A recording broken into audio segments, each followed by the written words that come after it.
Capítulo 46. Constantino flotaba de espaldas en el apacible mar Jónico, con los ojos cerrados para protegerse del sol primaveral. Los únicos sonidos eran el suave murmullo del agua a su alrededor y los lejanos graznidos de las gaviotas. Este era un momento con el que había soñado en su vida anterior, a la deriva en aguas griegas, un viaje que una vez se retrasó una y otra vez por las excusas de su exesposa. Ahora el destino lo había traído allí, y la realidad se sentía casi tan reconfortante como el sueño. Cuidado, Majestad, dijo alguien cerca, con cierta risa. Flotar por aquí se está volviendo una costumbre. Constantino entrecerró un ojo. A pocos metros, Teófilo también flotaba en el mar en calma, sacudiéndose las gotas del pelo. A Constantino le pareció bien verlo así, sin fruncir el ceño ante los libros de contabilidad, sin escurrir monedas por todos lados, sino relajado por la sal y el sol. Me vendría mal que esto se convirtiera en una costumbre, respondió Constantino, estirándose perezosamente. Quizás empiece una moda. Si el emperador nada por placer, quizá otros se unan a mí en lugar de quedarse boquiabiertos. Teófilo rió entre dientes. O dirán que el emperador se ha vuelto loco, flotando como una foca. Constantino soltó una breve carcajada. Mejor una foca satisfecha que un miserable marinero de agua dulce. Se incorporó y se mantuvo a flote, mirando hacia la playa vacía. No había ni un alma a la vista más allá de su pequeño grupo. En su antigua vida, ninguna playa había estado tan desierta. Habría habido multitudes y desorden. Aquí, cada franja de arena parecía intacta y nueva. La idea le complació inmensamente. ¿Entramos, señor?, preguntó Teófilo, apartándose el pelo mojado de la frente. Me parece oler la manzanilla. Constantino asintió. Dirige el camino. Nadaron hacia la orilla con brazadas suaves. El agua estaba fresca contra su piel, pero el sol arriba era cálido, un equilibrio perfecto. Pronto sus pies tocaron el fondo arenoso. Constantino se levantó y se adentró en la playa, con el agua chorreando de su túnica y piernas. Un sirviente se acercó apresuradamente con una toalla de lino. Gracias, dijo Constantino, tomándolo y secándose enérgicamente la cara y el pecho. Una brisa fresca del mar le puso la piel de gallina, pero agradeció el refrescante frescor. Bajo un dosel de lona a rayas instalado sobre la arena, una mesa baja albergaba jarras de manzanilla, vino aguado y una bandeja de aceitunas y dátiles. Algunos oficiales superiores de Constantino descansaban allí a la sombra, dejando a un lado su habitual formalidad. Vestían camisas y pantalones sencillos y ligeros, y dos incluso se habían quitado las botas para mover los dedos de los pies en la arena. Esta reunión junto al mar se había convertido en un ritual semanal de compañía y relajación. Al acercarse el emperador, los oficiales empezaron a ponerse de pie. Constantino les hizo un gesto para que se sentaran. Descansen, caballeros. Esto no es un simulacro. Sonrió, poniéndose una sencilla túnica morada que un sirviente le ofreció. Disfruten de la mañana, órdenes del médico. Eso provocó algunas risas. Constantino se acomodó en una silla plegable bajo el dosel. Aceptó una pequeña taza de arcilla con manzanilla e inhaló el vapor fragante.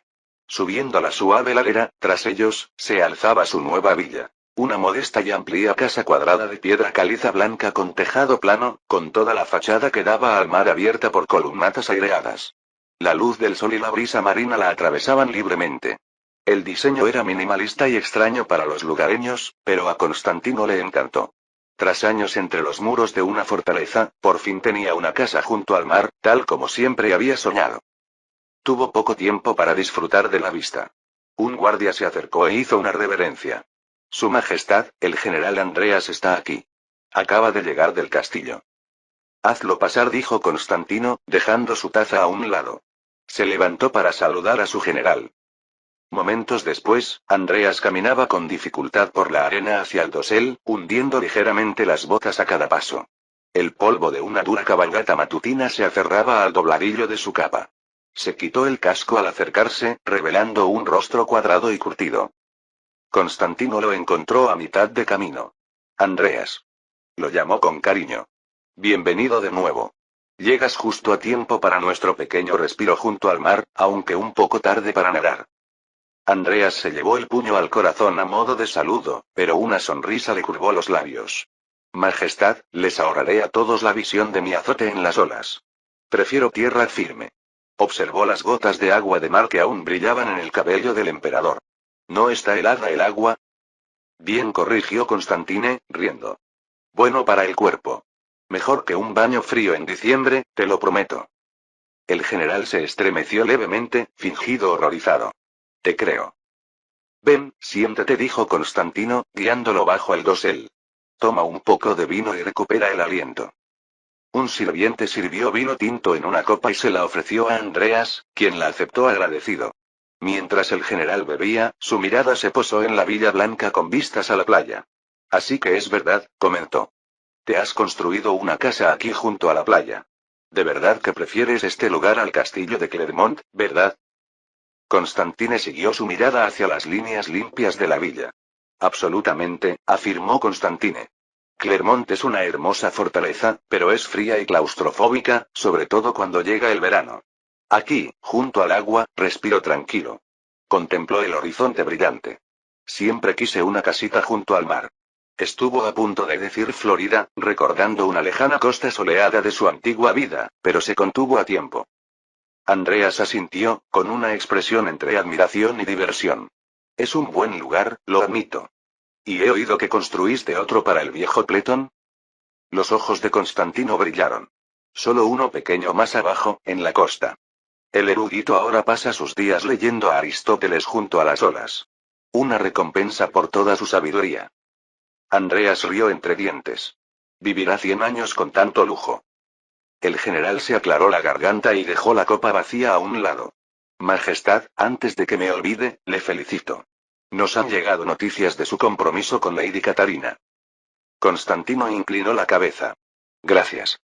Sí, es oficial. Nos casaremos a principios de verano, si todo sale según lo previsto. Una buena pareja, dijo Andreas con sinceridad. Mucho mejor que esa novia borgoñona. Yo también lo pensé, coincidió Constantino. Una princesa borgoñona habría traído más brillo, pero también más dolores de cabeza. La alianza con Catarina es más cercana. Y más cerca de nuestros corazones, añadió Andreas con una sonrisa. Y, si me permiten la libertad, espero que sea más atractiva que su madre. Su padre es un buen gobernante, pero no precisamente el mismísimo Apolo. Constantino rió, negando con la cabeza. Por suerte, todos los informes dicen que la dama heredó la belleza y la gracia de su madre. En cualquier caso, aporta un valioso apoyo. Su sonrisa se tornó un poco irónica. Y quizás también un poco de felicidad personal. No me quejaré de eso. Te lo mereces, dijo Andreas cálidamente. Constantino se encogió de hombros con modestia, aunque estaba contento. La conversación sobre la próxima boda alivió brevemente la mañana, pero pronto el rostro de Andreas se tornó más serio. Tengo actualizaciones del norte, Majestad, comenzó el general. Continúa, dijo Constantino, cruzando los brazos libremente y escuchando. Macedonia y Tesalia se encuentran estables, informó Andreas. Nuestras fuerzas allí han mantenido el orden durante el invierno. Evitamos una hambruna grave. Gracias a Dios, murmuró Constantino. Sin embargo, continuó Andreas, la administración en esos territorios es precaria. Ahora mismo tenemos capitanes del ejército y un puñado de sacerdotes locales intentando gestionar el gobierno, recaudar impuestos, resolver disputas y, francamente, eso solo puede durar un tiempo. Constantino hizo una mueca. Los soldados podían imponer la paz, pero no eran aptos para gobernar pueblos y aldeas. Necesitamos gobernadores y escribas competentes, sí. Necesitamos urgentemente más gente educada. Quizá podamos contratar a lugareños y capacitarlos. Necesitaremos fondos para salarios y capacitación, señaló Andreas. De lo contrario, aumentará la tentación de la corrupción y la mano dura. Lo abordaremos, aseguró Constantino. Miró a Teófilo, quien ya estaba tomando nota. Asignaremos recursos en la próxima reunión del Consejo. Teófilo, recuérdame que reserve dinero para la administración de Macedonia y Tesalia. Teófilo levantó su copa de manzanilla en señal de reconocimiento. Por supuesto, Majestad. Andreas parecía agradecido. Eso estabilizará la situación en el frente. Pasó al siguiente punto. Ahora, sobre el ejército. Usted autorizó 6.000 nuevos reclutas, me complace informar que los tenemos a todos alistados y en entrenamiento. De hecho, se presentaron más hombres de los que podíamos aceptar. Constantino arqueó las cejas. ¿De verdad? ¿Más de 6.000? Sí. Podríamos reclutar fácilmente a otros 6.000 si tuviéramos el dinero y el equipo necesarios, dijo Andreas. Vienen hombres de todas partes. Macedonia, Tesalia, incluso Epiro, atraídos por la promesa de un salario estable y la victoria. El espíritu de Hieros Escopos es fuerte. Una sonrisa se dibujó en los labios de Constantine. Era gratificante saber que la causa que predicaba atraía a los hombres. Es una excelente noticia, dijo. Golpeó ligeramente con un nudillo el brazo de su silla. Y con el tiempo podremos armarlos a todos. Los nuevos cañones Pirbelos dieron la talla. Acero, cerraduras y culatas cortadas según un mismo patrón. De ahora en adelante, podremos producir al menos 1.000 al año, y más a medida que incorporemos mandriles y manos. Andreas arqueó las cejas. ¿1.000? Al menos, dijo Constantine, con su orgullo contenido pero presente. Ven después de cenar y cógete uno. Hemos probado 3 en el estrado, sin bulto, sin línea de pelo. Los oirás cantar contra la orilla. La sonrisa del general llegó a su pesar. A ese ritmo, nos volveremos inexpugnables. La potencia de fuego y la producción en masa son la clave, hermano, respondió Constantino. Un ejército con miles de Pirbelo y es un argumento que ningún capitán puede rebatir. Usaremos a estos reclutas para duplicar el tagmata en orden, primero el entrenamiento, siempre la disciplina, luego la pólvora y la munición para terminar la lección. Dejó que el viento del mar le levantara una punta de la túnica en la muñeca y añadió, casi como si le hablara al horizonte. Pero el acero en tierra no decidirá lo que importa si dejamos el agua a otros. También tendremos barcos. El astillero construirá su primer gran barco, como te decía. Los maestros portugueses llevan aquí un tiempo. Andreas asintió, de nuevo serio. Entonces seremos fuertes en tierra y aprenderemos a navegar. En ese orden, dijo Constantino, y una leve sonrisa regresó. Paso a paso, sin desperdicio. Dale tiempo, y en unos años tendremos una flota digna del imperio. Entonces, nuestro control del Mediterráneo ya no dependerá de la amistad veneciana ni de la clemencia genovesa. Andreas levantó en silencio su copa de vino, que ya estaba llena. Ese día. Constantino chocó su copa contra ella. Ese día, repitió sonriendo. Por un momento, bebieron en un silencio cordial. El sol del atardecer bailaba sobre el agua y una ligera brisa mecía los bordes del dosel. Constantino se impresionó por la paz que reinaba en ese pequeño rincón del mundo, incluso mientras tanta agitación se gestaba más allá del horizonte. Andreas se aclaró la garganta suavemente. Una cosa más, Majestad. Noticias del extranjero, acontecimientos que pensé que debería conocer. Constantino dejó su taza a un lado y dedicó toda su atención al general. El tono de Andreas lo preparó para algo significativo. Se trata de los otomanos, dijo Andreas. Y también, de Epiro. Constantino frunció el ceño. Continúa. Primero, los turcos, dijo Andreas. El niño Mehmed ha muerto. Edirne lo llama fiebre. Nuestro hombre jura que fueron Ali y su pachá regente quienes lo pusieron fin en la cuna. Sea como sea, Ali y su pachá regente están muy ocupados. Los karamánidas están sitiando Ankara, y un ex-bey otomano de Anatolia se ha declarado autónomo. Constantino se incorporó un poco, con la sal secándose en la piel. Eso hará que sus capitanes se mantengan vigilantes. Exactamente, respondió Andreas.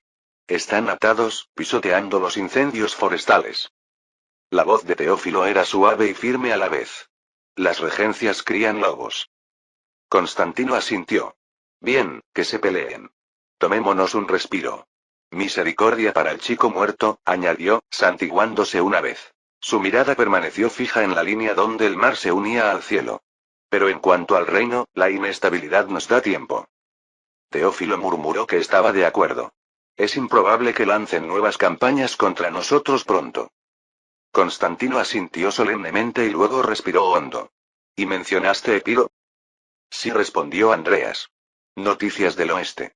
Un líder albanés llamado Skanderbeg ha dado un paso al frente. Ha tomado Ioánina. Constantino entrecerró los ojos y luego los abrió un poco. El nombre le recordó una página a medio archivar de su otra vida, un líder de montañas y leyendas, el tipo de capitán cuya historia le sobrevive. Ioánina. ¿La ciudad está en manos de Skanderbeg? Según todos los informes, dijo Andreas, los otomanos solo dejaron una guarnición simbólica tras tomarla unos años antes. Con ellos ocupados, Skanderbeg marchó hacia el sur con sus tropas albanesas y tomó la ciudad, probablemente con el apoyo local. Muchos le dieron la bienvenida. Constantino exhaló profundamente. Ioánina era el centro de Epiro, una ciudad rica y fortificada junto a su lago.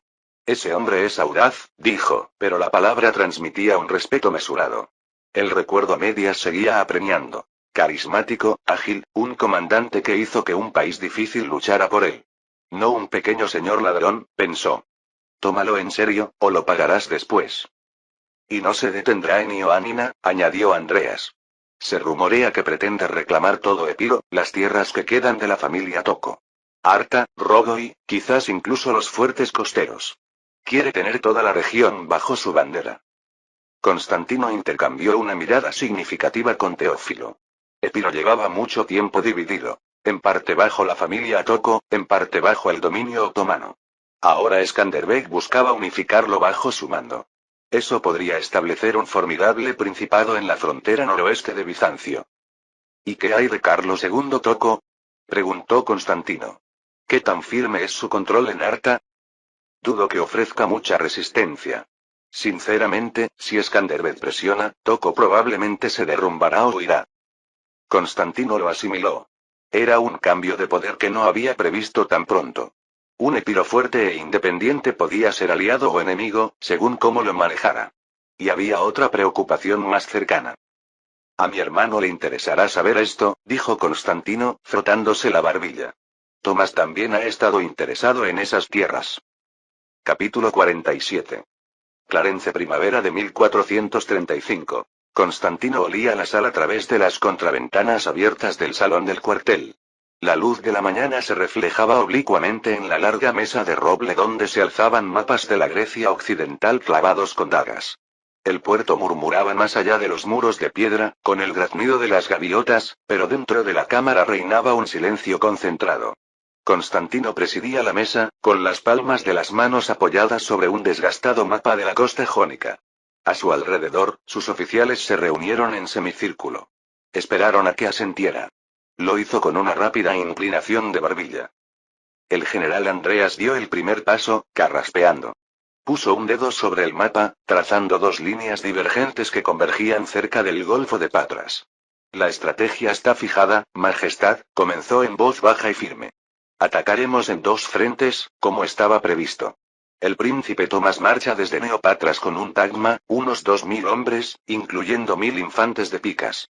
Atravesará las colinas del Pindo y las rutas montañosas del interior. Su dedo se movió al este de la línea costera dibujada, sobre las crestas marcadas en verde. Su ruta lo lleva hacia Angelo Castrón desde el noreste. Es un terreno accidentado, pero los exploradores informan que esos pasos están despejados y prácticamente sin vigilancia. Andreas levantó la vista, con los ojos brillantes de confianza. Tomás debería llegar a Angelo Castrón en 15 días. Derribará a cualquiera de la guarnición de Carlo Toco que esté allí. Una leve sonrisa le tiró del labio. Si tienen sentido común, se rendirán en cuanto nuestras banderas coronen sus colinas. En cualquier caso, la presencia de Tomás tierra adentro impedirá que cualquier posible banda de guerra albanesa avance hacia el sur sin oposición. Se movió, y la luz iluminó una pequeña cicatriz en su mejilla, un recuerdo de Domocos. Mientras tanto, nuestra fuerza principal, Tostagmata, marcha hacia Calogría y navega por el Golfo de Patras bajo el Kireneia y los dos barcos de cañones. Desembarcaremos al amanecer en la playa firme al sureste de Mesolongi, tomaremos el promontorio bajo y la carretera costera, y acamparemos en la elevación seca tras la playa. Constantino escuchaba en silencio, siguiendo con la mirada cada movimiento en el mapa. El tono del general era profesional, pero por debajo se percibía una ansiedad apenas contenida. Casi parece demasiado seguro, pensó Constantino. Bueno, la victoria lo produce. Dejó que Andreas continuara sin interrupciones. Nuestro propósito es doble, caballeros, continuó Andreas, alzando un poco la voz. Primero, la liberación. Estas son tierras griegas ortodoxas que sufren la decadencia de Carlo Toco. Las reintegramos al imperio. Segundo, la prevención. Negamos a Venecia o a cualquier caudillo advenedizo la oportunidad de arrebatar estos territorios en el vacío de poder. Apretó el puño sobre el abismo. Murad ha muerto, sus ejércitos están destrozados. Los turcos están desorganizados. No podemos permitir que los venecianos se infiltren ni que los caudillos albaneses se apoderen de sus reinos mientras los otomanos se tambalean. Debemos actuar con rapidez, antes que otros. Retrocedió entonces, haciendo un gesto seco con la cabeza hacia Constantino. Esa es la visión general, Majestad.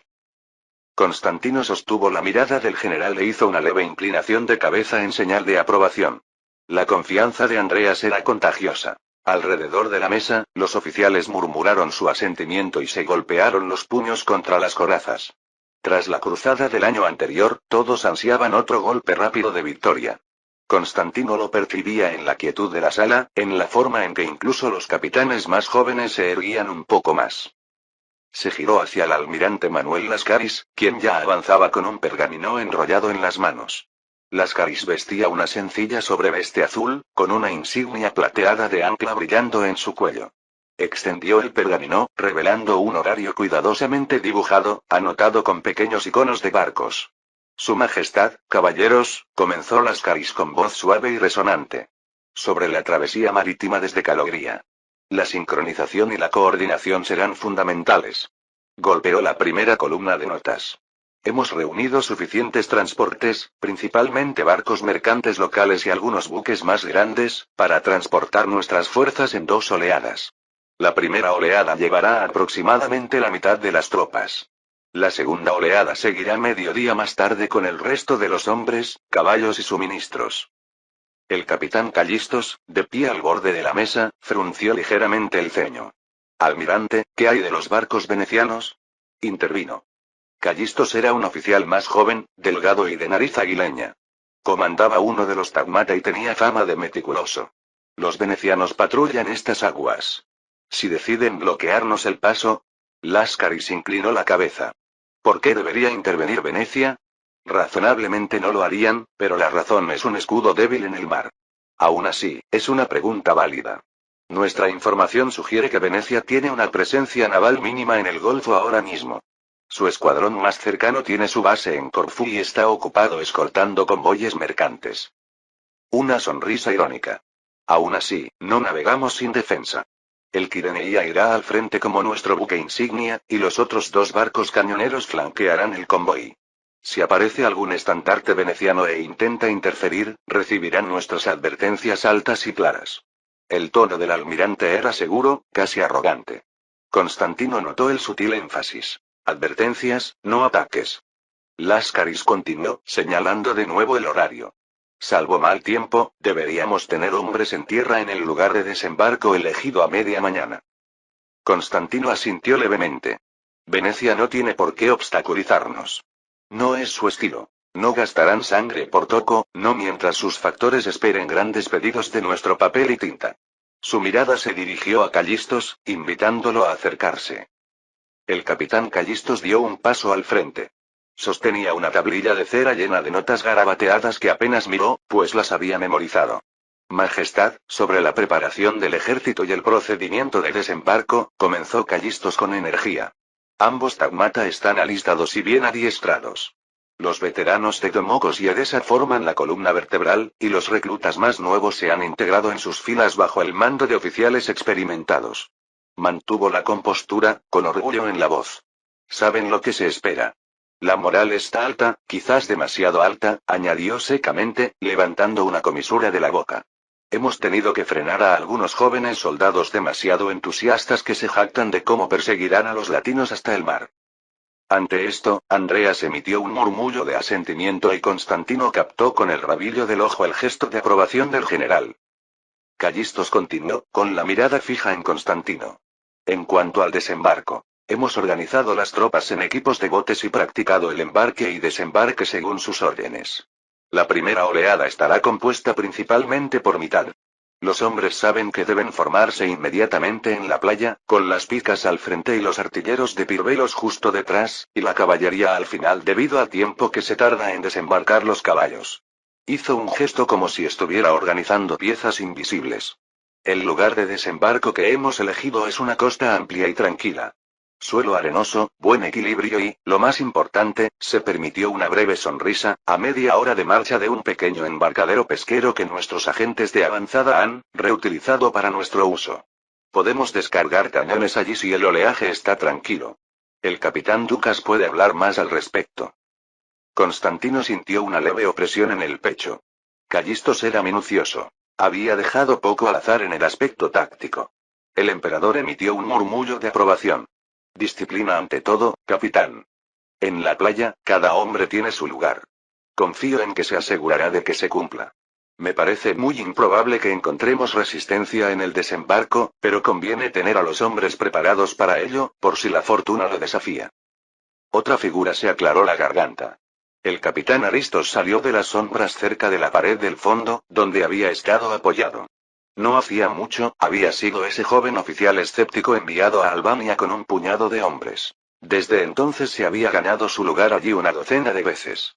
Inclinó la cabeza respetuosamente hacia Constantino. Majestad. Quiero plantear una preocupación sobre los albaneses de la región. Su voz tenía un tono grave, fruto de las órdenes que daba en las montañas de Albania. Se acercó al mapa, señalando al norte de Arta. Nuestros contactos nos han dicho, dijo con cautela, que algunas bandas albanesas se están moviendo cerca del valle superior del Aqueloo. Posiblemente sean las fuerzas de la familia de Losa. Un gruñido sordo de desaprobación salió de Andreas. El general murmuró, buitres. Aristos asintió. Así es. Buitres. Pero conozco a algunos, Majestad. Luché junto a los albaneses hace 2 años y he compartido el pan con sus jefes. Respetan la fuerza y recuerdan quién ayudó a iniciar su rebelión contra los turcos. Esbozó una leve sonrisa. Si nos encontramos con fuerzas albanesas cerca de Arta, pediría permiso para negociar. Creo que puedo convencerlos de que coordinen con nosotros en lugar de contra nosotros, y si no, una advertencia firme de un viejo amigo podría hacerles pensarlo 2 veces antes de cruzarse en nuestro camino. Constantino asimiló la situación. Con el rabillo del ojo, vio la mueca de Andreas. El brusco general probablemente tenía poca paciencia para negociar con albaneses. Pero Aristóteles había demostrado su astucia en ese duro escenario. Constantino juntó las manos a la espalda. Tiene mi permiso para intentar contactar, capitán, si las circunstancias lo permiten. Pero hágalo con cautela. Fijó la mirada en Aristóteles con firmeza. Sea cauteloso pero firme en cualquier conversación. No podemos permitirnos malentendidos. Aristóteles inclinó la cabeza. Sí, Majestad. Satisfecho, Constantino se volvió hacia el último hombre que aún no había hablado. Logotete Ducas, su jefe de logística. Ducas no llevaba armadura, solo la sobria túnica de un burócrata de alto rango. Llevaba una pluma manchada de tinta tras una oreja y ojeras, testimonio de muchas noches de insomnio calculando los nervios de la guerra. Ante un gesto de Constantino, Ducas dio un paso al frente y abrió el libro de contabilidad por una página marcada. Majestad, estimados señores, las provisiones y el material para la campaña han sido reunidos y contabilizados. Su voz era aguda pero firme. Recorrió con la punta del dedo columnas de cifras mientras hablaba. Hemos cargado en los transportes grano y galletas duras para abastecer a 4.000 hombres durante 3 semanas. Pasó una página. Pólvora y munición. Llevamos 50 barriles de pólvora, cuidadosamente sellados. Ducas levantó la vista con una leve sonrisa cansada. Hemos intentado prepararnos para todo, Majestad. Incluso herraduras y clavos de repuesto, insistieron los herradores. Algunos oficiales rieron disimuladamente. Continuó, tecleando otra entrada. Un momento, murmuró Ducas, tocando la página como si buscara la línea exacta. La infraestructura del desembarco también está en orden. Como mencionó el capitán Callistos, hemos tenido agentes operando discretamente en la zona. Pescadores griegos locales, simpatizantes de nuestra causa, han reforzado ese viejo embarcadero en las últimas semanas, con el pretexto de reparar los daños causados por la tormenta. El logoteta se permitió un dejo de orgullo. Era evidente que disfrutaba de esos detalles. Habrá un muelle funcional para descargar los cañones y los caballos, lo que debería acelerar considerablemente nuestro desembarco. Constantino sintió un calor en el pecho ante eso. La idea de que su gente, aquellos dispersos bajo amos extranjeros, estuvieran esperando, listos para ayudar a recuperar su libertad. Esto es por lo que luchamos, pensó. Ducas terminó con un rápido cierre del libro de cuentas. En resumen, Majestad, el ejército está aprovisionado, armado y nuestra infraestructura de vanguardia lista. Por la gracia de Dios y su liderazgo, estamos listos para comenzar la campaña. Un murmullo de satisfacción recorrió el consejo. Constantino dejó que el silencio se hiciera presente por un momento. A través de la rendija de la ventana, podía oír los débiles gritos de los trabajadores que cargaban los últimos barriles en las carretas del exterior. Todos los preparativos apuntaban a una verdad. Estaban tan listos como podían. Exageradamente listos, incluso. Nadie en esta sala dudaba del éxito. La confianza crepitaba en el aire como la estática antes de una tormenta. Constantino se irguió cuán alto era, recorriendo con la mirada a cada hombre por turno. Andreas, Láscaris, Callistos, Aristóteles, Ducas y el puñado de otros ayudantes y capitanes que lo esperaban. Sabía que eran buenos hombres, curtidos en la batalla y firmes en sus propósitos. Quizás un poco testarudos ahora, pero mejor eso que el miedo. Finalmente habló, con voz mesurada y tranquila, pero que se oyó en cada rincón del cuartel. Han hecho un trabajo excelente. Gracias. El plan es sólido y nuestra causa justa. Respiró hondo. Ahora, unas últimas instrucciones. Todas las miradas se clavaron en él. Constantino apoyó una mano sobre la mesa, inconscientemente cerca del estandarte en miniatura que marcaba su destino en el mapa. Primero, disciplina. Vamos como liberadores, no como saqueadores. No habrá saqueos en las ciudades capturadas. Cualquier hombre que sea sorprendido saqueando o dañando a inocentes deseará haber caído en batalla. Su tono era férreo. Recuerdos de campañas pasadas se arremolinaban en la memoria, con qué facilidad un ejército indisciplinado podía desperdiciar la buena voluntad. No lo permitiría. Protegemos iglesias, custodiamos mercados, tratamos a los griegos locales como hermanos y hermanas liberados de un largo miedo. Deberían recibir nuestros estandartes, no huir de ellos. Hizo contacto visual con Andreas en particular, y el general se golpeó el pecho con el puño en solemne acuerdo. Segundo, continuó Constantino, Venecia. La República estará observando de cerca. Quizás no les agrade nuestra expansión. Unas cuantas risas secas. A Venecia nunca le agradó ver el ascenso de Bizancio. Constantino se permitió una sonrisa forzada. Sin embargo, no tenemos nada que objetar a ellos a menos que intenten interferir. Hoy no luchamos contra el León de San Marcos. Tercero. Facciones albanesas, como dijo el capitán Aristos. Si algún caudillo o banda albanesa se cruza en nuestro camino, procederemos con cautela. Extenderemos nuestra mano para negociar si la aceptan, recuérdeles nuestra cooperación pasada contra los turcos. Pero dejen claro, y aquí la voz de Constantino se endureció, que no toleraremos ninguna interferencia ni anarquía. Si vienen como amigos, encontrarán amigos. Si vienen como enemigos, los enviaremos de vuelta a sus montañas. Aristóteles inclinó la cabeza. Lo oirán claramente, Majestad. Constantino asintió una vez. El consejo ya había escuchado todas las piezas. Todos los hombres en la sala parecían más altos que al entrar, animados por la claridad de propósito. Por último, dijo en voz baja, recuerden por qué hacemos esto. Constantino levantó del mapa el pequeño estandarte de la águila bicéfala, sosteniéndolo entre el pulgar y el índice para que todos lo vieran. Durante 7 años hemos reconstruido nuestra fuerza. Nos hemos atrevido, hemos sangrado y hemos prevalecido, en Examilión, en Domocos, en Eresa. No buscamos la guerra por la guerra. Buscamos asegurar el futuro de nuestro pueblo. Los observó, y en su mente vio el panorama más amplio. Un imperio, pieza a pieza, reconstruyéndose a partir de los jirones que había heredado. Las tierras que le quedan a Carlo Toco son el último trozo de Grecia central que aún no está bajo nuestro control. Si flaqueamos, otros nos las arrebatarán, y con ellas, el destino de miles de nuestros compatriotas. No lo permitiré. Su mano se cerró alrededor del estandarte. Así que ahora atacamos, con fuerza y garra. Se cerró un estrangulamiento y se abrió una puerta. El dominio de un señor débil sobre nuestros hermanos terminó. Y se abrió para nosotros la puerta a una frontera occidental segura. El rostro del general Andreas se iluminó con una feroz aprobación ante esas palabras, y una suave ovación de asentimiento se elevó entre los capitanes. Silenciosa pero sentida. Constantino depositó el estandarte con cuidado. Caballeros, tienen sus órdenes. Asegúrense de que cada compañía y tripulación comprenda su parte. Marchamos con el amanecer. La reunión concluyó rápidamente. Constantino se trasladó a un escritorio lateral donde se encontraban pergaminos preparados con las órdenes de campaña. El general Andreas se quedó junto a la puerta, esperando a que los demás se fueran. Constantino lo vio y arqueó una ceja. Andreas se acercó, bajando la voz. Afuera, los sonidos de la vida del campamento se filtraban. El grito de un sargento instructor, el crujido de una carreta. Allí dentro, ahora solo estaban ellos dos, el emperador y su viejo compañero.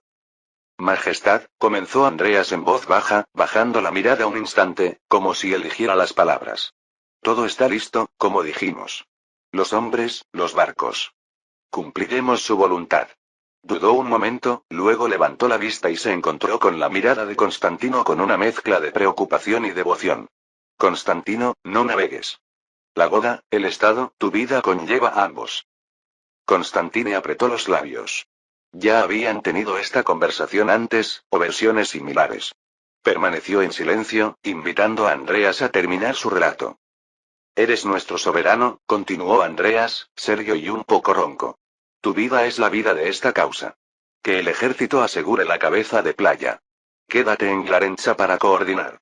Si se desata una tormenta, si una sola galera veneciana decide hacerse la heroína, si alguna maldita casualidad del mar, se detuvo, con la mandíbula apretada. El imperio te necesita con vida. Constantino negó con la cabeza. No podemos permitir que las tierras de Toco caigan en manos venecianas o albanesas. Debe ser rápido y limpio, y me encargaré de terminarlo. No puedo dejar que Tomás lo lleve adelante, por muchas razones. Su mirada se dirigió a la ventana. Una breve tristeza. Carlo, hermano de Teodora, que murió con su hijo. Había dejado al hombre tranquilo, pero había llegado el momento. Si cede, su nombre quedará bajo nuestro control, murmuró Constantino. Con una guarnición para estabilizarlo, antes de que se entregue a Venecia. Andreas asintió una vez. Juntos salieron a la luz primaveral. Capítulo 48. Primavera de 1435. Un pálido sol primaveral asoma sobre el golfo de Patras mientras la Quirineia se desliza por aguas tranquilas. El emperador Constantino se encuentra en la proa del navío, con el general Andreas a su derecha y el almirante Lascaris a su izquierda. Una fresca brisa salada tira de la capa de Constantino, trayendo consigo el aroma a mar y la promesa de tierra firme. Con la luz del alba, emerge la costa de Etolia, una silueta verde y baja tras un corto viaje desde Calogria. Constantino entrecierra los ojos y divisa movimiento en la orilla, permitiéndose un pequeño suspiro de satisfacción. La primera ola ha llegado. Lascaris se protegió los ojos del sol naciente y asintió hacia la costa, donde ondeaban coloridas banderas formando figuras preestablecidas. Las compañías de vanguardia informan de un desembarco exitoso, Majestad, dijo el almirante. El capitán Callistos y sus hombres defienden la playa. No hay enemigo a la vista. Su tono era tranquilo y seguro. Constantino ya lo esperaba, pero aún así, el alivio le quitó la tensión de los hombros. El plan había transcurrido a la perfección. Le dio una breve palmada en el hombro a Lascaris en señal de agradecimiento y luego volvió la vista hacia la costa. En las próximas horas, el resto de la flota fondearía y desembarcaría el resto de la fuerza en estas acogedoras playas. Cuando el Quirineia se acercaba a la costa, un vigía gritó desde el mástil. Vela en el horizonte. Constantino se volvió y vio la silueta de un barco bañado por los rayos del sol matutino. Sus velas lucían el león alado de San Marcos. Un navío veneciano, de considerable tamaño, navegaba hacia el este en la lejanía. Los oficiales intercambiaron miradas. Probablemente un mercante o una patrulla procedente de Patras o Naupactos, con destino al mar Jónico. Por un instante, Constantino observó cómo el navío veneciano surcaba el horizonte. Su presencia le recordaba que sus movimientos estaban siendo vigilados. El general Andreas se cruzó de brazos sobre la coraza y murmuró, los venecianos tienen muy buena vista. Si antes no lo sabían, ahora lo saben con certeza. La expresión de Constantino permaneció impasible. Que lo hagan, dijo en voz baja.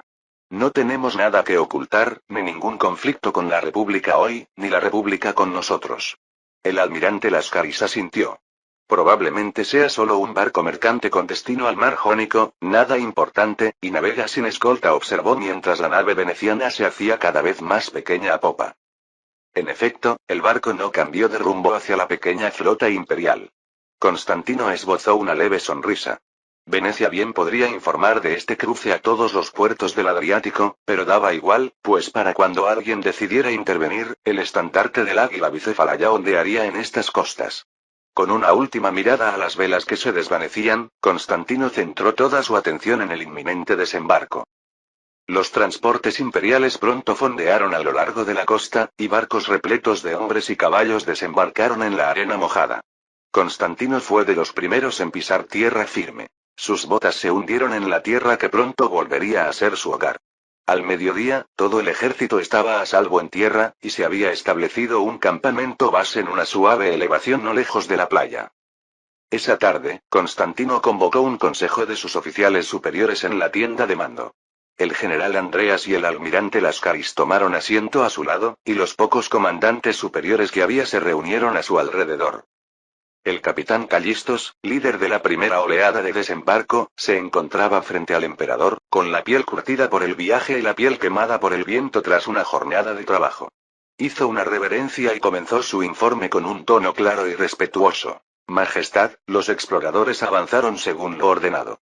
Hasta el momento, no hemos encontrado resistencia organizada. Callistos señaló el mapa, indicando los escasos asentamientos entre la costa y su objetivo.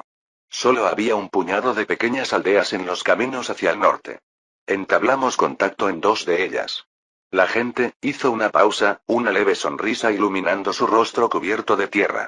La gente salió a recibir a nuestros exploradores. Ninguna hostilidad en absoluto. Al contrario, fueron amables, incluso nos ofrecieron agua y pan. Parecían aliviados de ver soldados romanos. Un murmullo de aprobación recorrió a los oficiales. Constantino asintió, indicándole que continuara. Callistos señaló en el mapa a Angelo Castrón, el pequeño fuerte en la colina que era su primer objetivo. Los aldeanos nos advirtieron de un problema, mi señor. Angelo Castrón está en manos de una pequeña guarnición de mercenarios bajo el estandarte de Toco. Albaneses, según nos han dicho, con pocos oficiales latinos entre ellos. No más de 50 hombres, quizá menos. Pero, hizo una mueca. Se comportaban más como bandidos que como soldados. Extorsionaban a los aldeanos cercanos, robándoles todo lo que querían. Ganado, grano, incluso a veces acosaban a las mujeres. No tienen disciplina ni propósito, son simples ladrones tras las murallas. El general Andreas soltó una risita seca y sin humor. Se cruzó de brazos sobre la coraza. Así que dijo, el gobierno de Carlo Tocco ha degenerado hasta esto. Su ceja, marcada por una cicatriz, se arqueó mientras negaba con la cabeza. Una chusma sin paga, viviendo a costa de los campesinos como simples bandidos. El poder del duque prácticamente se ha derrumbado. Había desprecio en la voz de Andreas. Había luchado contra las tropas de Tocco años atrás, cuando eran una fuerza mucho más formidable, y verlos reducidos a carroñeros le arrancó una sonrisa irónica al viejo general. El rostro de Constantino permaneció impasible, aunque sentía una silenciosa satisfacción. Esto confirmaba la información que tenían. Las posesiones de Tocco estaban listas para ser recuperadas. Los griegos locales ansiaban ayuda, y las fuerzas enemigas carecían tanto de coordinación como de moral. Parece que la hora es nuestra, dijo en voz baja. Entonces el emperador alzó la vista para encontrarse con la de Callistos. ¿Alguna señal de que el ejército del príncipe Tomás se acerque desde el noreste? Preguntó. Todas las miradas volvieron al capitán. Callistos negó con la cabeza una vez. Todavía no, majestad. Mis exploradores no los han avistado. Puede que el príncipe Tomás aún esté a 1 o 2 días de distancia, o que venga por otra ruta oculta entre las colinas. Muy bien, respondió Constantino. ¿Sabe a dónde nos dirigimos? Aseguraremos a Angelo Castrón como estaba previsto y nos reuniremos con él allí. Constantino se puso de pie, y los oficiales se enderezaron al verlo. Al amanecer, marcharemos sobre Angelo Castrón. Su dedo trazó la ruta en el mapa. Capitán Callistos, su vanguardia abrirá el camino hacia el norte. General Andreas, organice la columna principal detrás de ellos. Mantengan a las tropas compactas y listas, sean bandidos o no. No quiero ninguna emboscada en esas colinas. Andreas asintió con firmeza, ya planeando la formación. Constantino se volvió entonces hacia el almirante Lascaris, que permanecía de pie con los brazos a la espalda. Almirante, una vez que el ejército esté en marcha, usted dirigirá la flota hacia el oeste, rumbo a Cefalonia. El tono de Constantino cambió ligeramente. Necesitamos conocer la situación en las islas. Si el dominio de Carlo Tocco es tan débil allí como aquí, podríamos persuadir a las guarniciones de Cefalonia o Ítaca para que se unan a nosotros sin derramamiento de sangre. Lascaris inclinó la cabeza, una sonrisa maliciosa asomando entre sus canas. Sondeen los puertos, muestren la bandera, háganles saber que estamos en la zona, continuó Constantino. Pero no ataquen si encuentran una fuerte resistencia. No vamos a dispersar nuestras fuerzas en un asalto a las islas todavía. Esto es un reconocimiento y una demostración de presencia, nada más, hasta que podamos evaluar su lealtad. Entendido, Majestad, respondió Lascaris. Seremos cautelosos. Partiremos hacia Cefalonia al amanecer. Dicho esto, Constantino echó una última mirada a los presentes. Los rostros de sus oficiales superiores reflejaban una mezcla de entusiasmo y determinación a la luz de las lámparas. El plan estaba listo. Que Dios nos acompañe, caballeros, dijo el emperador en voz baja. Partiremos al amanecer. Un coro de reverencias y saludos resonó cuando Constantino salió de la tienda y se adentró en el aire fresco de la noche. El campamento ya se sumía en un silencio disciplinado bajo las estrellas, salvo por los suaves pasos de los centinelas y el leve relincho de los caballos atados. Constantino respiró hondo. El aroma salado de las marismas costeras se mezclaba con el tenue humo de leña de las hogueras de los soldados. Todo estaba en orden. Un optimismo cauto le llenó el pecho. Si el resto de la campaña transcurría con esta fluidez, la región sería reintegrada al imperio con mínimas dificultades. Aún así, se recordó a sí mismo. Paso a paso. Una luz grisácea se extendía por el cielo oriental mientras el ejército de Constantino partía de la costa. El coro matutino de los pájaros comenzaba a cantar, mezclándose con el suave tintineo de las armaduras y el crujido de los carros al formarse la columna. Constantino cabalgaba cerca del frente, a lomos de un corcel gris moteado. El estandarte del águila bicéfala ondeaba delante de él, su vilo dorado captando los primeros rayos de sol. El general Andreas iba a su derecha, y el capitán Callistos ya había avanzado con los exploradores por el camino.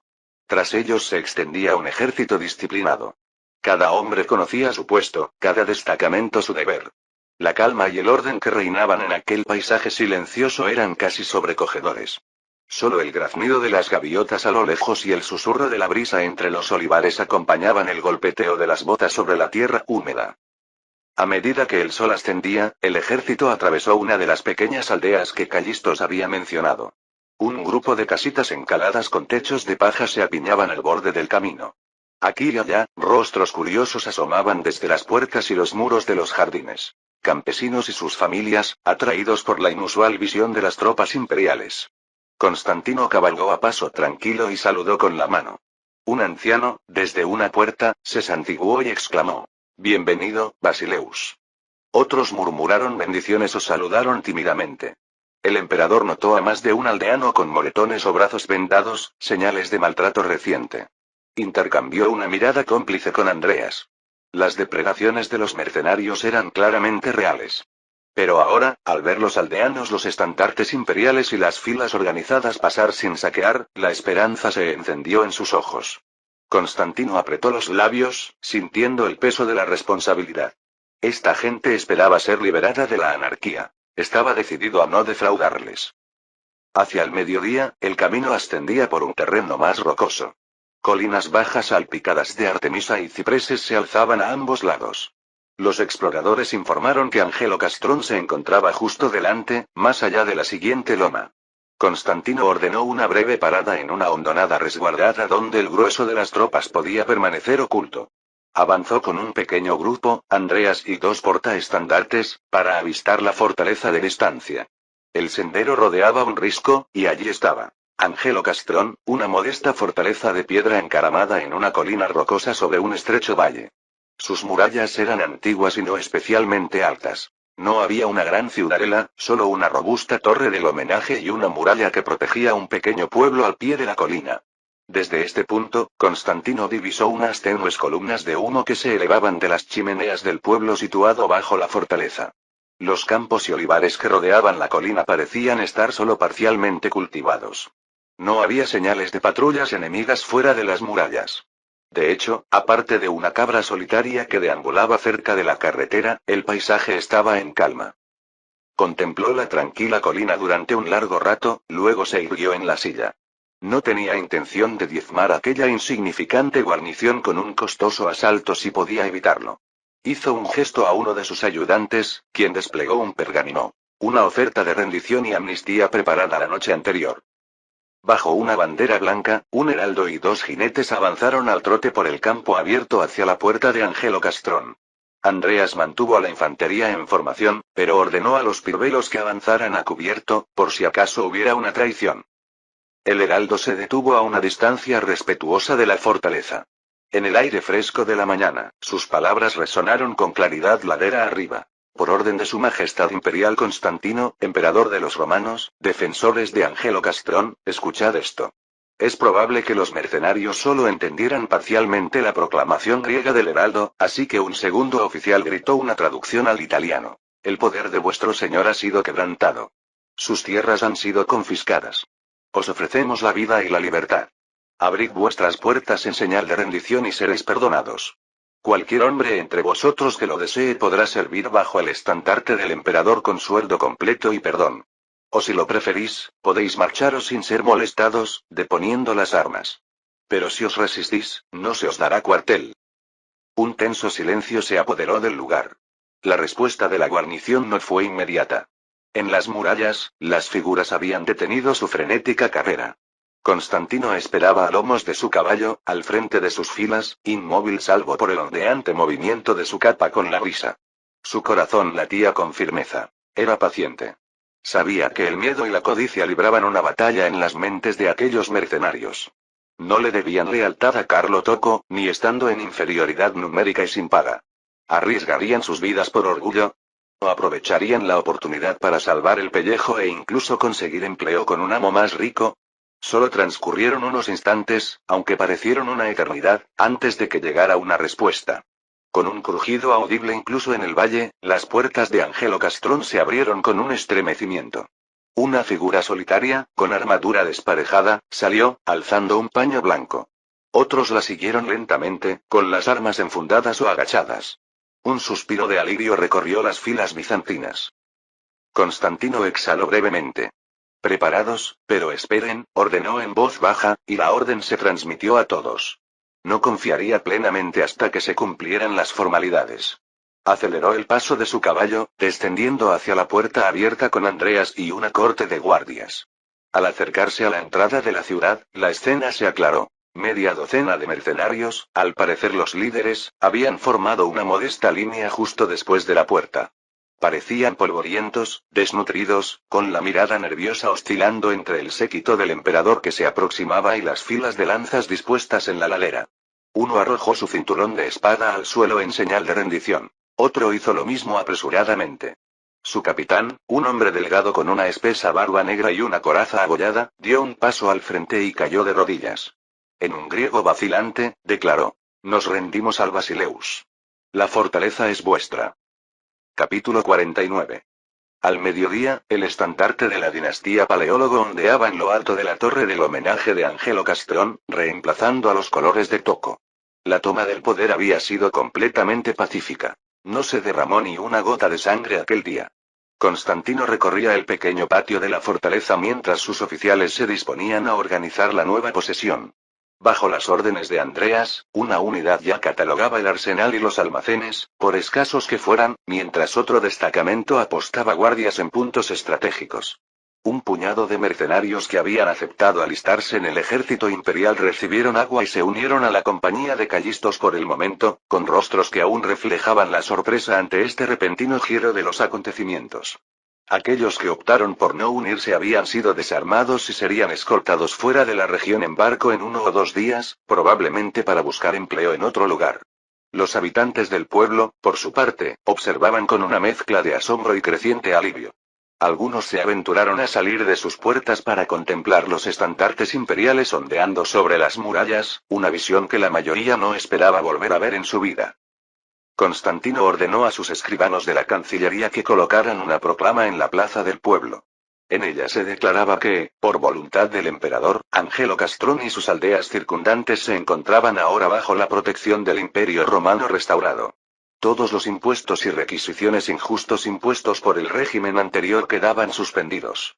La anarquía y el bandolerismo serían castigados severamente, y los oficiales del emperador comprarían suministros a precios justos.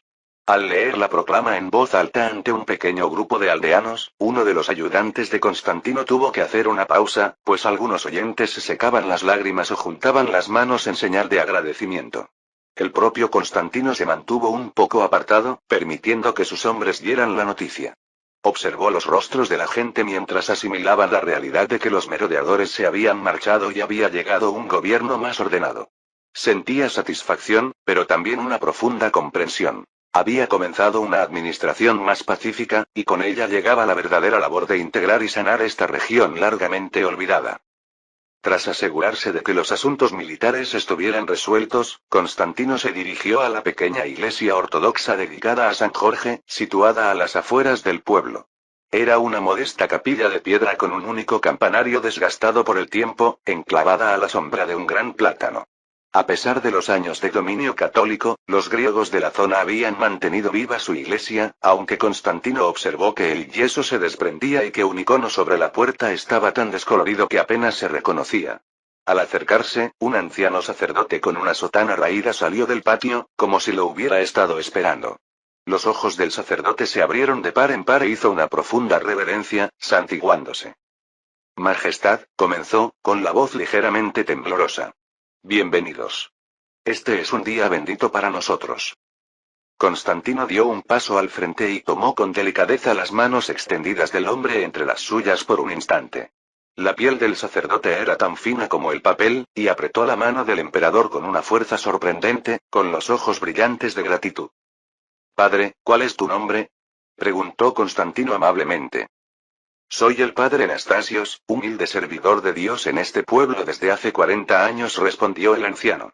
Su mirada se detuvo en el rostro de Constantino, como si memorizara el momento. Hemos orado por la liberación, y Dios nos ha enviado a nuestro Basileus. Señaló el campanario. Toqué las campanas en cuanto vi vuestro estandarte en la colina, ¿me oyó su majestad? Son las que son, la campana pequeña se agrietó el invierno pasado y solo pudimos remendarla con hierro. Rió con modestia y bajó la voz. Y hay algo más. Hemos guardado un antiguo estandarte, oculto en la iglesia durante generaciones, esperando el día en que esta ciudad volviera a ser libre. Se dice que perteneció a Nicéforo, quien una vez reconquistó estas tierras para el imperio. Nuestros padres juraron no sacarlo jamás hasta el regreso de los romanos. Constantino sonrió.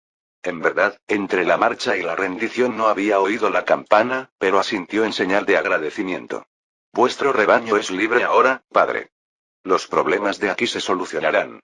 Miró a su alrededor. El sencillo patio, la tierra compactada, un pozo de piedra y unas gallinas escarbando en busca de semillas.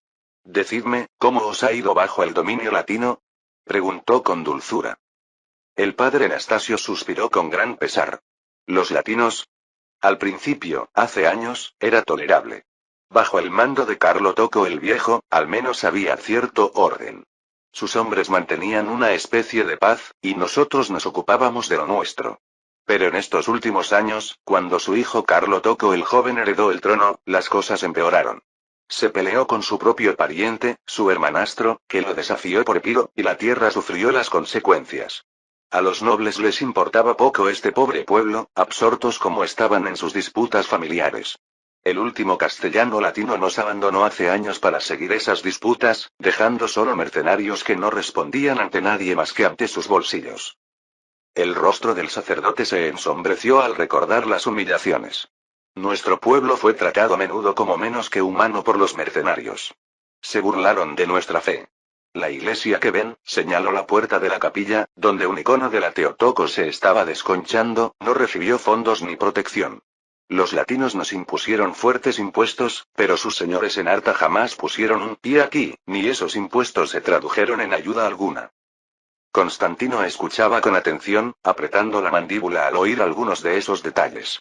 Sabía, de forma abstracta, que las poblaciones griegas bajo el dominio de los señores Tocco sufrían, en el mejor de los casos, una especie de negligencia benigna, y en el peor, una opresión flagrante. Oírlo directamente del sacerdote lo hizo concreto. No tolerarán tal abandono bajo nuestra administración, dijo Constantino con voz firme pero tranquila. La iglesia será respetada y apoyada. Nos encargaremos de reparar lo que se ha deteriorado, comenzando por la casa de Dios. Señaló la capilla con la cabeza. Veo que faltan tejas en algunos lugares. Haré que algunos de mis ingenieros envíen a buscarlas y lo arreglen antes de las próximas lluvias.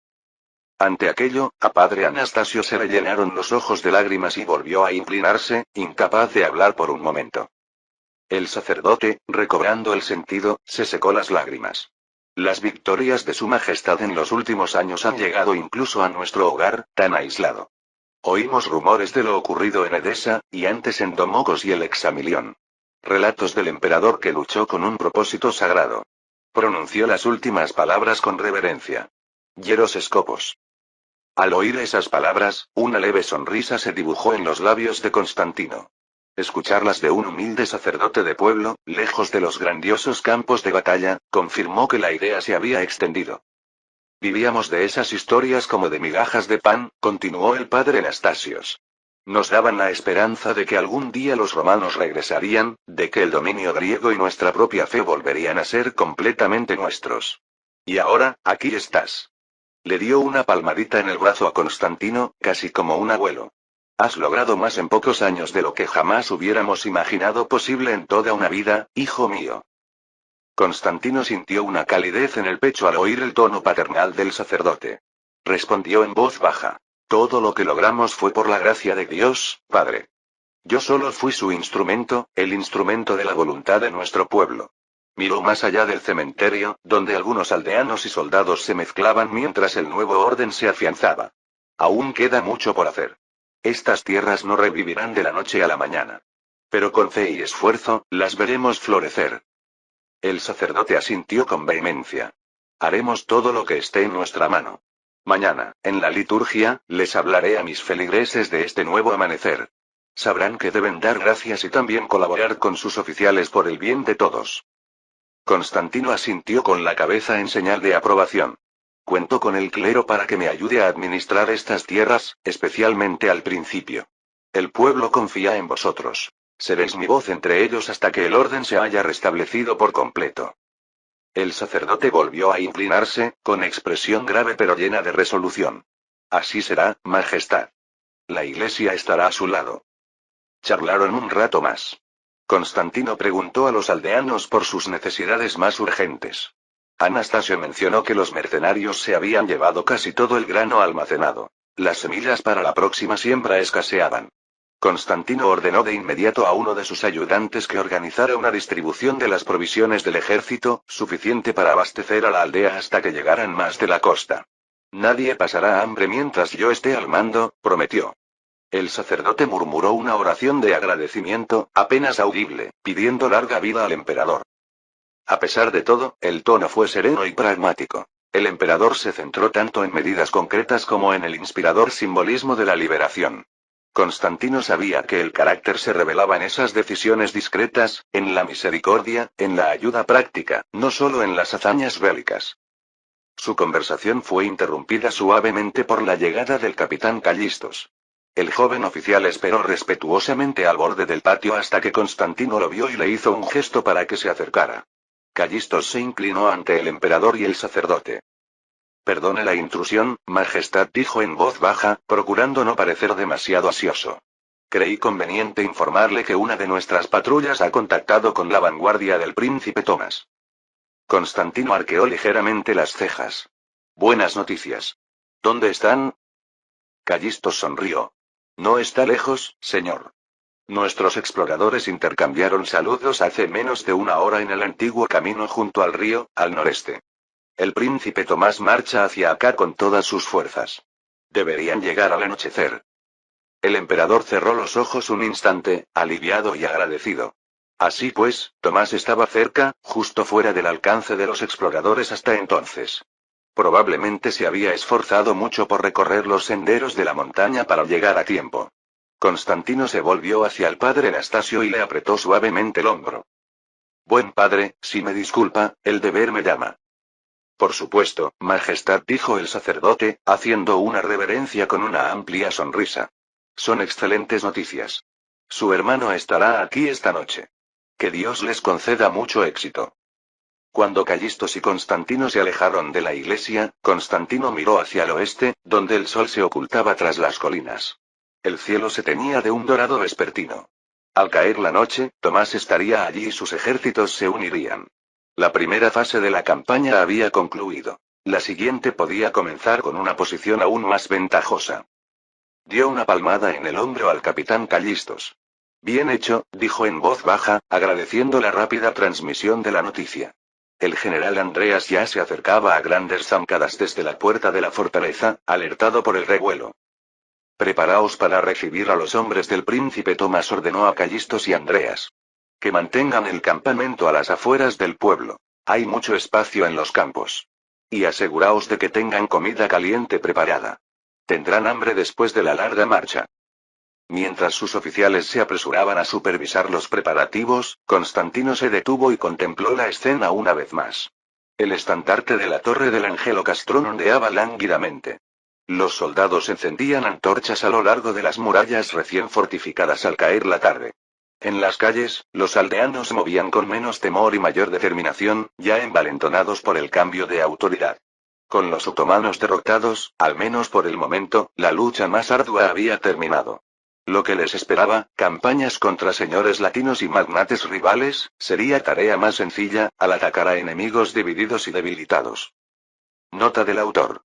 Nicéforo II, gobernador de la provincia tracia de Ainos, conquistó Etolia y Acarnania y las mantuvo bajo su dominio hasta 1358, año en que murió en la batalla de Aqueloo contra las fuerzas albanesas.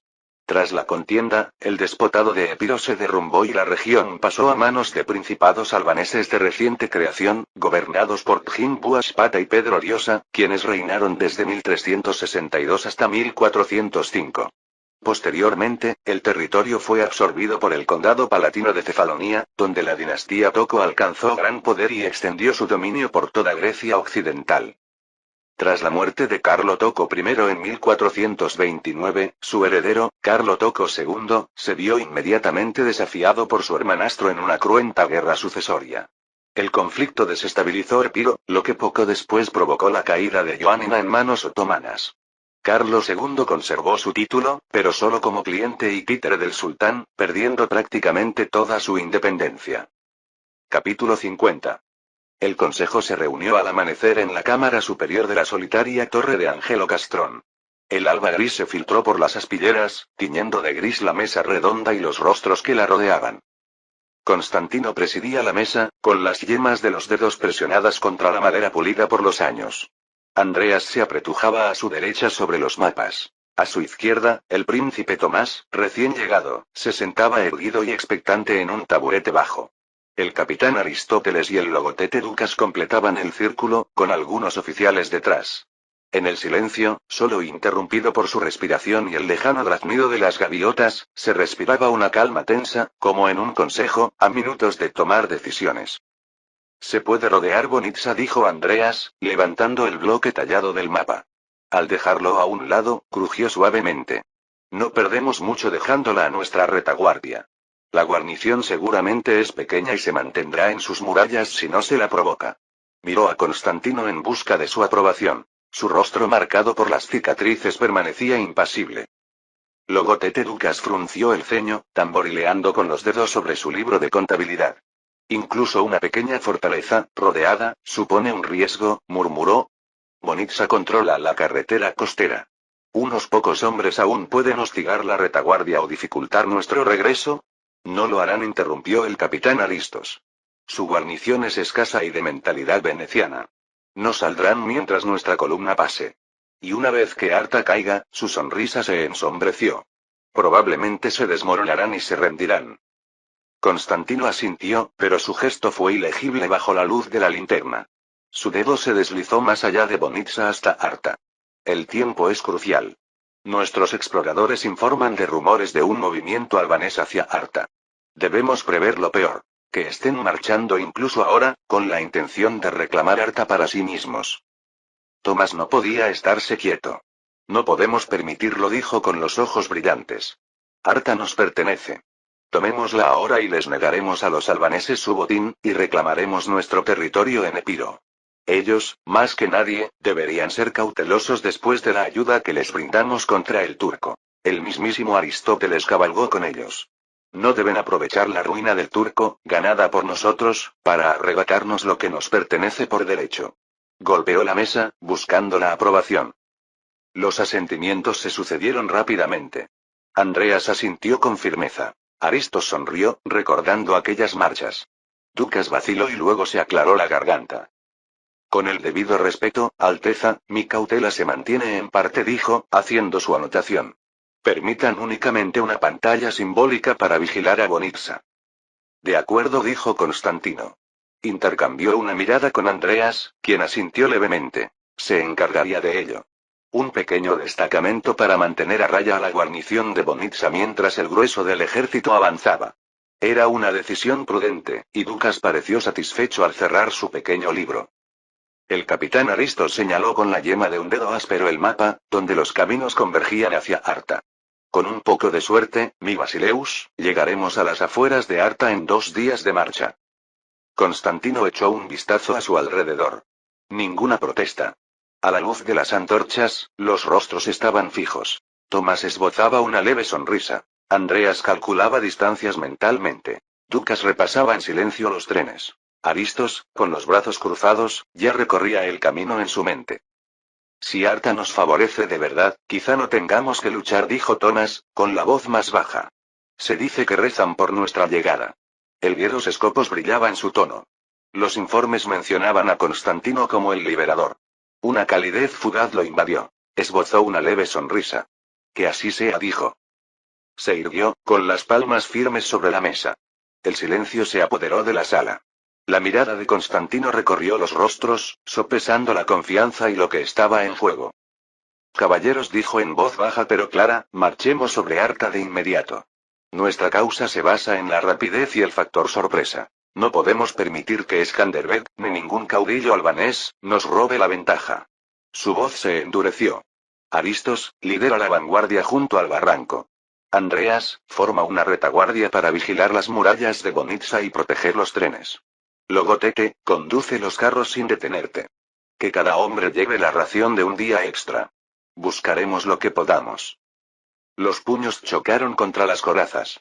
Constantino se volvió hacia el príncipe Tomás, suavizando su tono. Tú y yo cabalgaremos al frente. La sonrisa de Tomás se ensanchó. Que vean a los paleólogos al frente. Si Toco es astuto, abrirá las puertas él mismo. Estoy dispuesto a hacerle una buena oferta. Y si, Dios no lo quiera, los estandartes de Skanderbeg aparecen en la llanura, seremos los primeros en enfrentarlos. El consejo se disolvió con un crujido de sillas y botas sobre la piedra. El alba se tornó de un azul apagado. Abajo, el patio de Angelo Castrón se agitó, las tiendas se desmontaban, las mulas cargadas, las armaduras y los arneses tintineaban. Se desplegaron los estandartes. El águila bicéfala de los paleólogos y la cruz de Vieros Escopos. Dejó que la calma lo envolviera un instante más. Más allá de las colinas se extendía Arta, y el futuro de Epiro. A media mañana, la columna se puso en marcha. Caballos, carros y hombres salieron a raudales de la puerta de Angelo Castrón y serpentearon por el estrecho camino. Constantino cabalgaba cerca de la vanguardia junto a Tomás, la guardia de honor al frente y los exploradores más alejados. Los dos hermanos mantenían un paso ligero, y los cascos de sus caballos levantaban pequeñas nubes de polvo de la tierra seca del otoño. Delante, el capitán Aristos y sus exploradores ya habían desaparecido tras una curva, abriendo camino hacia el barranco interior que bordearía Bonitsa. Detrás se extendía una imponente columna. Infantería con altas picas al hombro, intercalada con compañías de mosqueteros que portaban pirbelos, cuyos cañones pulidos relucían al sol. Más atrás retumbaban los carros tirados por bueyes que transportaban cañones de campaña Dracos, cada cañón envuelto en un paño húmedo para mantener el metal fresco bajo el sol naciente. El ejército avanzaba con una urgencia disciplinada, testimonio de las reformas impulsadas por Constantino. Ni rezagados, ni enredados grupos de seguidores, solo filas firmes que avanzaban con determinación. Era una marcha enérgica, un ejército que conocía su destino y tenía la intención de alcanzarlo sin demora. Tomás respiró hondo el aire matutino y rió levemente. Dios nos ha bendecido con un tiempo espléndido, dijo, alzando la vista al cielo. En efecto, el sol ascendía en un cielo despejado, con una luz suave por el momento. Ni demasiado calor, ni demasiada lluvia. Perfecto para una marcha rápida. Se volvió hacia su hermano con una sonrisa. No te imaginas cuántos sacerdotes y monjes les rogué que rezaran por mí en el camino, pidiendo cielos despejados y caballos veloces. Quizá funcionó. Llegué a tiempo. Constantino sonrió ante el entusiasmo juvenil de Tomás. Lo hiciste, y justo a tiempo convino. Sabía que encontrarías la forma de alcanzarnos. Ojalá tu escolta no hubiera tenido que cabalgar medianoche. Observó la montura de Tomás, un caballo tordo que ahora lucía algo cansado por el duro viaje. Ese caballo parece tan agotado como tú deberías estar. Hoy no puedo estar cansado, declaró Tomás. Se irguió en la silla, irradiando vigor. Es un placer volver a la campaña. Sonrió. Harta para finales de semana, si Dios quiere. Y luego, tu boda. Una nueva ciudad para el imperio y una nueva emperatriz para ti, para nosotros. De verdad que parece que la providencia nos sonríe. Al oír mencionar la boda, Constantino apretó sutilmente las riendas. Sintió la garganta inesperadamente seca. Catarina. Aún no conocía a la joven. Su compromiso se había concertado por cartas y enviados, ella estaba de acuerdo, y él estaba decidido a honrarla y cuidarla.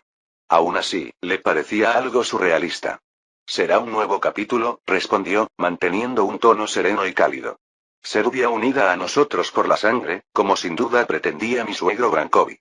Y quizá, un poco de alegría en medio de toda esta lucha. Se permitió una leve risa. Aunque sospecho que estaré más nervioso frente al altar que frente a los muros de Arta. Tomás soltó una carcajada. Lo dudo. ¿Nervioso? Te enfrentaste a los mejores de Murat sin pestañear. Una novia serbia no te asustará. Se inclinó y le dio una palmada cariñosa en el hombro a Constantine.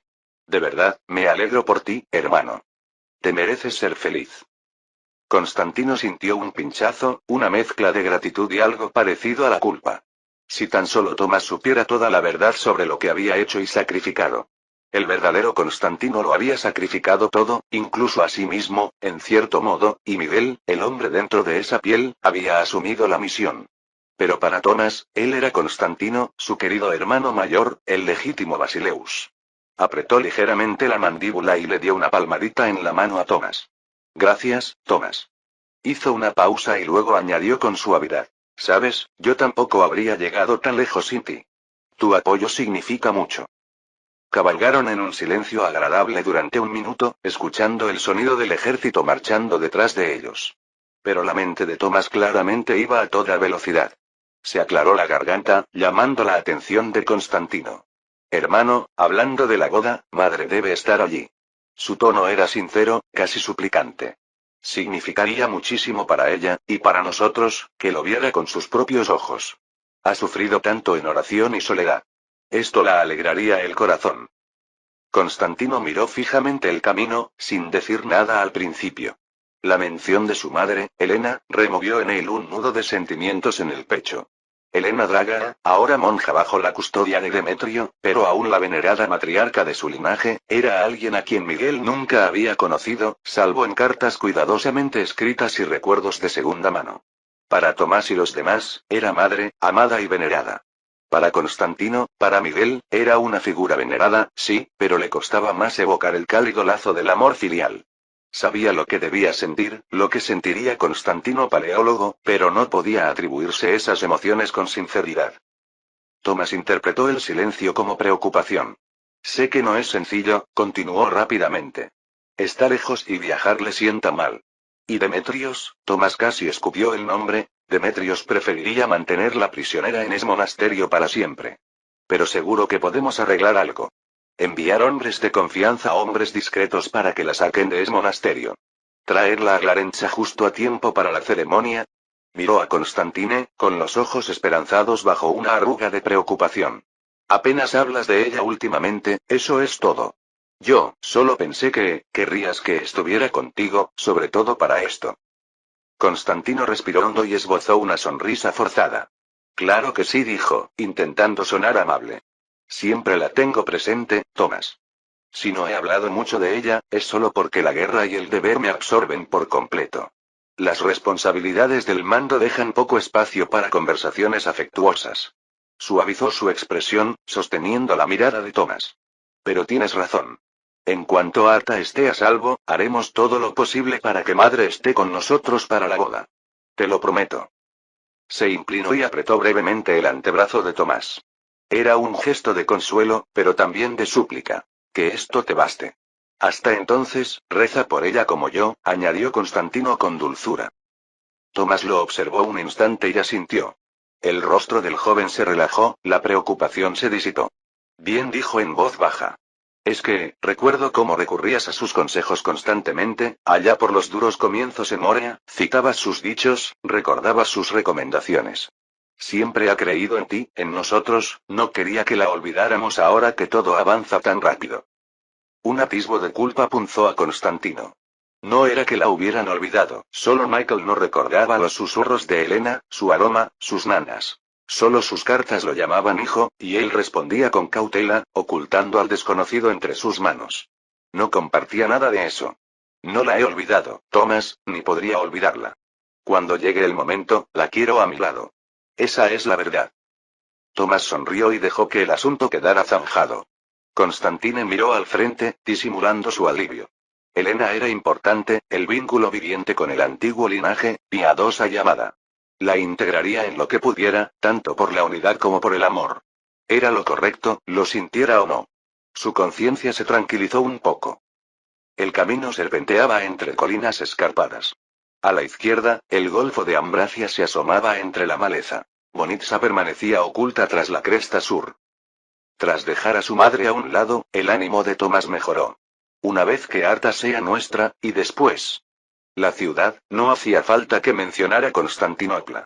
Hemos reconstruido tanto. Salónica, Macedonia, Tesalia, ahora Epiro. ¿Por qué esperar? Lo repito, hermano. Nosotros elegimos nuestro momento, dijo Constantino, tranquilo pero firme. Los otomanos aún controlan Anatolia y la mayor parte de los territorios centrales. Tomás apretó la mandíbula. Se mordió la lengua. Nos consolidamos, prosiguió Constantino, la balanza se inclina a nuestro favor. Aseguramos Epiro. Fortificamos el norte. Conquistamos islas si podemos. Aumentamos nuestra fuerza. Más hombres, más aliados, más potencia de fuego. Para finales de verano, pretendo duplicar nuestras compañías de pirbelos, pólvora y cañones. Los hornos de Luca arden día y noche. Las minas nos financian y nos arman. Cada mes nos hacemos más fuertes mientras el turco lucha contra sus propios incendios. Atacaremos cuando queramos. Tomás inclinó la cabeza. Paciencia y preparación. Lecciones duras, pero te entiendo, hermano. Una media sonrisa. Tu cautela, mi pasión, nos complementamos. Sí, dijo Constantino, suavizando su tono. Y cuando marchemos sobre la ciudad, tú liderarás la vanguardia a través de las puertas. Los ojos de Tomás brillaron. Te lo tomaré en cuenta. Las colinas se suavizaron y el camino se ensanchó, convirtiéndose en una senda más amplia que se extendía hacia la llanura. El sol ascendía. Tenues nubes difuminaban el este. La vanguardia volvió a aparecer sobre una pequeña elevación, un explorador ondeando bandera blanca. Fin del capítulo 50.